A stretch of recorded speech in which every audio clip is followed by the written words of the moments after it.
அட ஏங்க இப்படி பண்ணுறீங்க அப்படிங்கிற மாதிரி தான் இருக்குது இந்த கதையை பார்த்தா நமக்கு வந்து சிறகடிக்க ஆசையில். ஸோ இப்போ என்ன நடக்குது அப்படின்னா, மீனா வாயை திறக்கிறதுக்கு முன்னாடி டக்குன்னு ரோகிணி வாயை திறந்து அது வந்து பயப்படுவாங்கல்ல, யோசிப்பாங்கல்ல, அவங்களுக்கு பாட்டி இருக்குது, அவங்களுக்கு வந்து சித்தப்பா பெரியப்பாலாம் இருக்காங்க, அதனால கூட யோசிச்சிருக்கலாம் அப்படிங்கிறது பேச, அதுதானா நீங்கள் சொல்லுங்கள் மீனா, நீங்கள் ஏன் ரோகிணி பேசுகிறீங்க அப்படின்னு இந்த பக்கம் வந்து எப்படியோ ஸ்ருதி தடுத்து நிறுத்தினாலும் மீனா என்ன பண்ணுறாங்க, திருன்னு முழிச்சு திருப்பி போய் சொல்கிறாங்க. வர வர மீனாவுக்கு அப்படியே வந்து ரோகிணி கூட பழகி பழகி அப்படியே அனாயசமாக போய் சொல்ல வருது. அப்படியே கேஷுவலாக சொல்கிறாங்க. என்னன்னா வந்து என்னால் வந்து எனக்கு என் மேலே நம்பிக்கை இல்லை.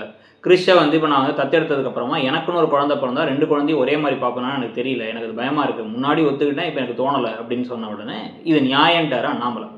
இதை விட நமக்கு அதிர்ச்சி தர விஷயமே என்னன்னா, கை தட்டுறாங்க விஜயா. கை தட்டி இன்னைக்கு தான் நீ என் பூ கட்டுற மருமக, ஒரு மருமக மாதிரி பேசியிருக்கா. நானே எப்படி ஒத்துருக்க மாட்டேன், கண்ட வீட்டு பிள்ளையெல்லாம் அந்த வீட்டில் வந்து பிள்ளையா வர்றதுக்கு நீயே அதை யோசிச்சு வந்து முடிச்சு விட்டப்பார் கரெக்ட் அப்படின்னு முத்துவும் எனக்கு இப்போ புரியுதுன்ட்டார்.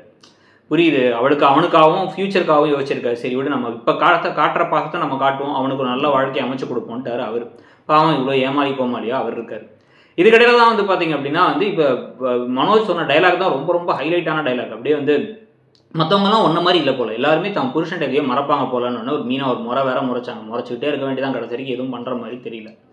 இதுக்கிடையில தான் வந்து பார்த்தீங்க அப்படின்னா இன்னொரு அதிரடியான ஒரு திருப்பமாக இந்த பக்கம் வந்து சீதாவை வந்து இப்போ மேனிப்புலேட் பண்ணுறாங்க அருணுடைய அம்மாவும் சேர்ந்து. இப்படி ஒருத்தனை தேவையா அவனுக்கு, அவன் வந்து மாமாலாம் வந்து எவ்வளோ மோசமாக நடந்துக்கிறான், ஒவ்வொரு தடவையும் பாசம் பொறுமையாக இருந்தால் இப்படி சட்டையை கழிச்சு அனுப்பி விட்ருக்கான்.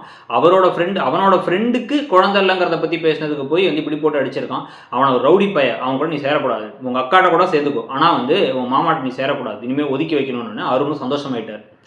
இதை பேசுறதுலாம். ஆனால் உண்மைக்கு உண்மையிலே கஷ்டமான விஷயமா இருந்ததுன்னா, இப்போ அருணுடைய அம்மாவாக நடிக்கிற மாதிரி ராஜி அவங்க தான் வந்து ரீசெண்டாக வந்து பார்த்தீங்க அப்படின்னா வந்து அவங்களுடைய மறைவு செய்திகள்லாம் வந்துட்டு இருந்துச்சு. உண்மையிலே வந்து பார்க்கும்போது நமக்கு கொஞ்சம் ஷாக்காகவும் இருந்துச்சு, ஆழ்ந்த இரங்கல்கள்னு அந்த சம்மந்தப்பட்ட சார்ந்தவர்கள் எல்லாத்துக்கும் சொல்லணும்னு தோணுச்சு.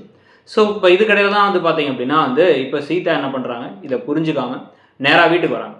வீட்டுக்கு வந்துட்டு பார்த்தீங்க அப்படின்னா வந்து மீனா கிட்டக்கே இப்போ கோவப்பட்டு நானும் ஒவ்வொருத்தரையும் பொறுமையாக இருந்தேன், எனக்கு காரணமே தேவையில்லை, இவர் தான் மோசம்னு தெரிஞ்சிருச்சு, யாரையோ பற்றி பேசினா இவருக்கே கோவம் வருது, என் வாழ்க்கை நல்லா இருக்கும்னு நினச்சா அவர் இப்படி பண்ணியிருப்பாரா, நான் அவன்கிட்ட பேசுவேன், அவர்கிட்ட பேசணும் எனக்கு அவசியம் இல்லை, அவருக்கு பொறாமை அப்படின்னு பேச பாவமாக நிற்கிறாரு முத்து.